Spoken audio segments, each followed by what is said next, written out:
اقطع الطريق على المعترضين.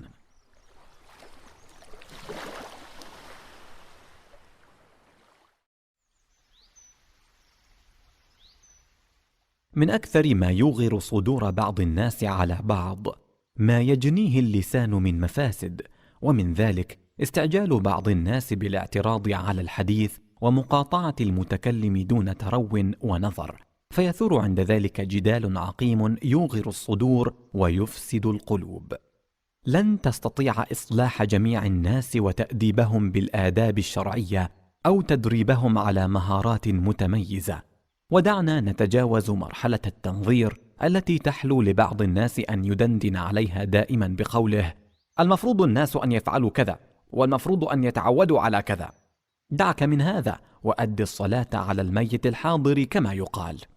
أعني أننا ينبغي عند تعاملنا مع الأخطاء ألا ننشغل ببحث ما يجب على الآخرين أن يفعلوه، بل ماذا يجب علينا نحن أن نفعله.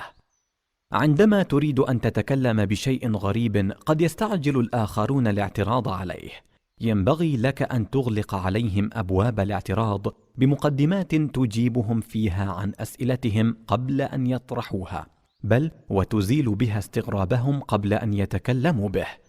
وبعض الناس يحسن فعلا أن يغلق الأبواب على المعترض قبل أن يشعره باعتراضه. أذكر أن شيخا كبير السن جلس في مجلس فتكلم عن حادثة خصومة رآها بين اثنين في محطة وقود، وكيف أن شجارهما زاد واشتد حتى حملا إلى مخفر الشرطة.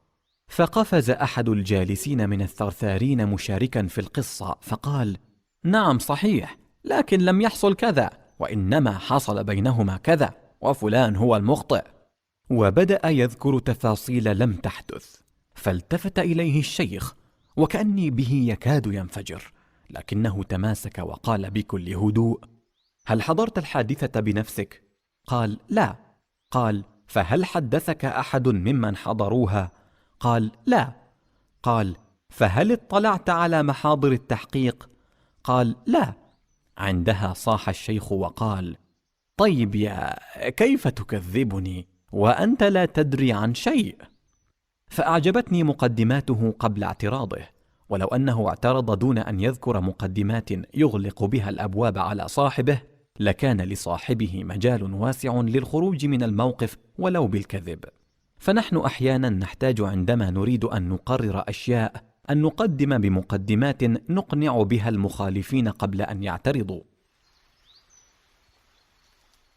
لما خرجت قريش لقتال النبي صلى الله عليه وسلم وأصحابه في بدر، كان بعض العقلاء فيها لا يريدون الخروج، لكن قومهم أكرهوهم عليه، فعلم النبي صلى الله عليه وسلم بهم، وتأكد أنهم وإن حضروا المعركة فلن يقع منهم قتال للمسلمين. فلما اقترب صلى الله عليه وسلم من ميدان المعركة أراد أن ينبه أصحابه لذلك وأن ينهاهم عن قتلهم، لكنه يعلم أنه سيقع في قلوب بعض الناس أسئلة: كيف لا نقتلهم وهم خرجوا لحربنا؟ لماذا استثنى هؤلاء بالذات؟ فقدم مقدمة أزال بها الاعتراضات ثم ذكر التوجيه. كيف؟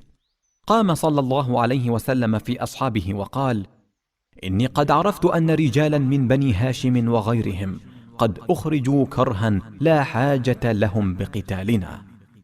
انتهت. هذه مقدمة. ثم قال: فمن لقي منكم أحدا من بني هاشم فلا يقتله، ومن لقي أبا البختري بن هشام بن الحارث بن أسد فلا يقتله، ومن لقي العباس بن عبد المطلب عم رسول الله فلا يقتله، فإنه إنما خرج مستكرها.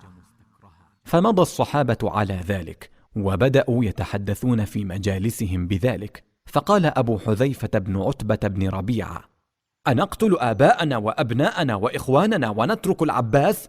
والله لئن لقيته لألحمنه بالسيف. فبلغت الكلمة رسول الله صلى الله عليه وسلم، فالتفت إلى عمر فقال: يا أبا حفص.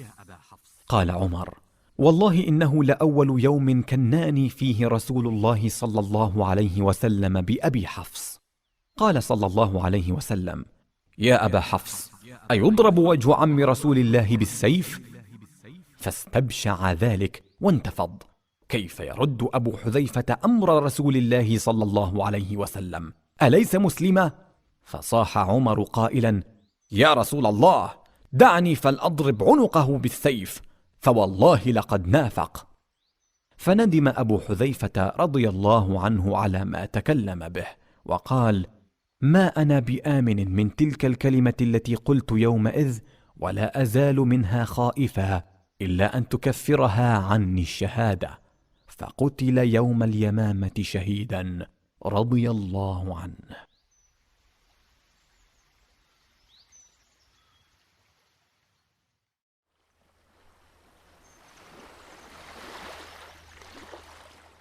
نصيحة: كن ذكيا وتغد بهم قبل أن يتعشوا بك.